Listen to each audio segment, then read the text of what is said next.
Mga kapuso, narito pa rin po tayo ngayon sa Manila Hotel Tent City, ang venue po kung saan nagpa-file ng Certificate of Candidacy ang mga nais pong tumakbo para sa May 2025 midterm elections. At ngayon nga pong October 8 ang huling araw ng pagpa-file ng candidacy. 18,280 national and local positions ang pupunan sa May 12, 2025 midterm elections. At mula 8 a.m. hanggang 5 p.m. po ang pagpa-file ng Certificate of Candidacy. At para bigyan pa po tayo ng karagdagang detalye, kaugnay nga po sa huling araw ng pag-file ng Certificate of Candidacy ay makakapanayan po natin ang COMELEC Chairman na si Chairman George Garcia. Magandang umaga po sa inyo, Chairman. Magandang umaga, Ma'am Maris, at magandang umaga po sa ating lahat. Alright.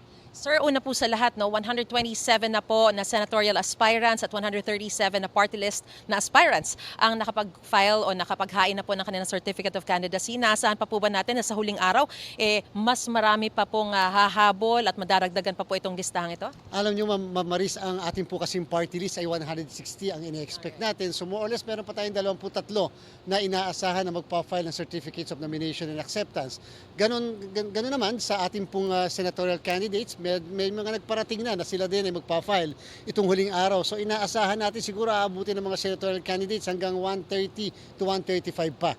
Pero alam nyo, kumpara sa nung nakaraang 2022 elections, para sa kaalaman ng mga kababayan natin, mas mababa po ito sapagkat noong last election, 176 na senatorial aspirants ang nag-file ng kanilang candidacies. Meron po ba dahilan kung bakit medyo mas bumaba? Aba, alam nyo kasi meron kasi ngayong mga coalition alliances, so siguro dahil nga doon sa mga coalition alliances, yung iba't ibang political parties na meron tayo sa ating bansa, minarapat nila na wag na lang mag-file o mag-field ng iba nilang kandidato, kung hindi sama-sama na lang sila sa isang coalition o sa isang alliance. Mag-focus na lang sa pagsuporta doon sa mga tatakbo, no? Kaysa maglaban-laban sila. Pero anyway, Chairman, kung halimbawa ay umabot na ng 5 p.m. at meron pa pong mga nakapila, sila po ba itatanggapin? Ay opo, tatanggapin natin so long as nandito sila sa vicinity mismo ng the tent ng Manila Hotel at kahit sa ibang parte ng ating bansa. Basta nasa may bandang area na sila ng venue, ay papayagan natin sila na mag-file pa rin ng kanilang Certificates of Candidacy. Kaya lang marapat na iparehistro nila yung kanilang mga pangalan sapagkat hindi naman pwede na sasabihin nila, kanina pa kami naandyan, nandito na kami lang sa may building o sa may area na to. Dapat iparegister nila yung pangalan nila, iparecord para naman matatawagin sila kung sakasakaling lumampas na ng alas 5 ng hapon. Para alam na pasok sila sa cut-off, no, Chairman?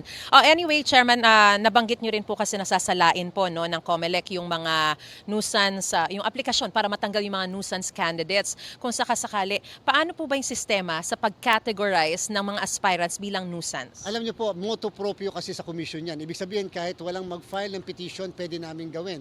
Pero alam niyo, sa ating po mga kababayan, mas maganda siguro, lalo yung may mga kalaban o yung may mga nagpatakbo kasi ng mga nuisance candidate para guluhin, lituhin ang mga kababayan natin, maganda na kung sila mismo ay magpa-file ng petition dito sa atin. Kasi hindi naman namin kakilala lahat yung 28,000 candidates sa buong Pilipinas. So far kasi 28,000 na nag-file sa buong Pilipinas. So dapat, kung local candidates maganda, may mag-file din sa amin. Yung national, pwede kami mag-determine nun Wala kaming problema doon. Pero yung local, dapat may magpa-file ng petition to declare nuisance candidate yung mga ibang kandidato dyan. Panggulo o kaya lilituhin lang ang mga kababayan natin. Sasapat po ba yung 2 linggo para masala lahat ng mga ito? At saka nais ko rin po malaman na paano naman po yung mga dating may mga nadeklara na nuisance candidates and at the same time yung may perpetual disqualification na to hold public office, hindi po ba automatic na dapat alam na tatanggalin na sila? Well, internally kasi ang amin talagang Senate na deadline ay November 30 para madesisyon na namin yung mga issue ng nuisance at o kaya naman yung issue ng mga may perpetual disqualification to hold public office.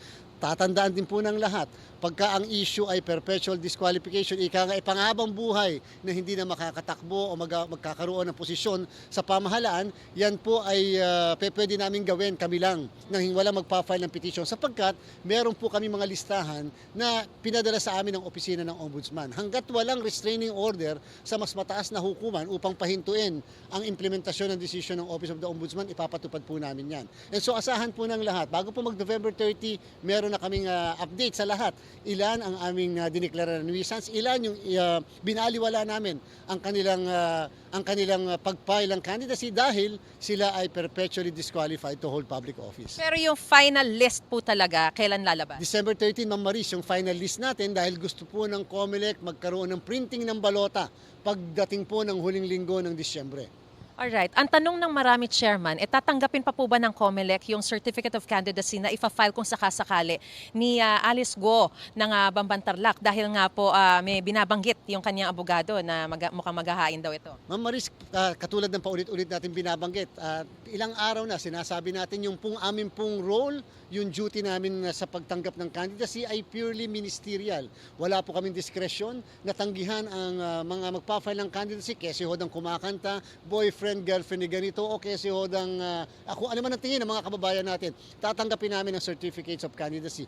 Pero kung malalagay ang pangalan sa balota, malilista siya o siya ba ay magiging kandidato, ibang usapan po yon. And therefore, hindi ko muna sasabihin kung yung binanggit yung personalidad ay makakatakbo. Kasi baka sabihin naman, masyado din naman pinaprem, di pa nga nagpa-file ng candidacy. Pero ang sinasabi namin, tatanggapin namin yan, pero sasalain namin kung dapat ba siyang masama o hindi. Pero may kaso na po siya ng misrepresentation from the previous elections. At ano na po bang update dito sa kasong ito na dinidinig sa COMELEC? Sa linggong ito, baka nga hanggang bukas, hindi tatagal, ay magkaroon kami ng resolusyon sa bagay na yan. Sapagkat pinagpaliban pa nga namin yan dahil meron lang kami mga niresolve na issue. At the same time, siguro maganda mapag-usapan din doon sa may mga hinaharap na misrepresentation cases. Kung magpapail ba ako, panibago bang misrepresentation yon? Siyempre po, sa bawat pagpa-file nyo, iba't ibang misrepresentation cases yon.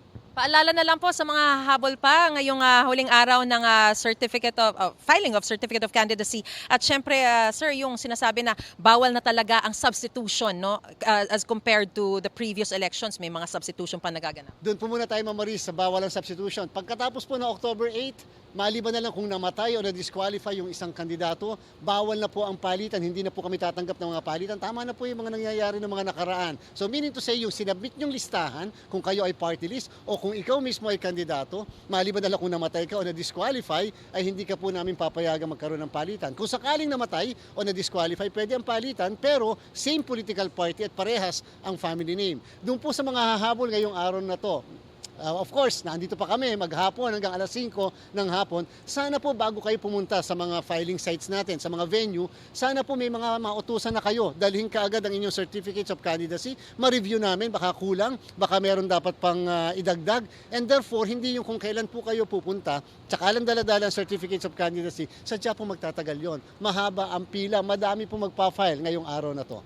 Alright, maraming salamat po. Mahaba pa po ang inyong araw, Chairman. Marami pong salamat sa impormasyon binigay niyo po sa amin at sa inyong panahon. COMELEC Chairman George Garcia. Mga kapuso, para una ka sa mga balita, mag-subscribe sa GMA Integrated News sa YouTube. Sa mga kapuso abroad, subaybayan niyo po kami sa GMA Pinoy TV at sa www.gmanews.tv.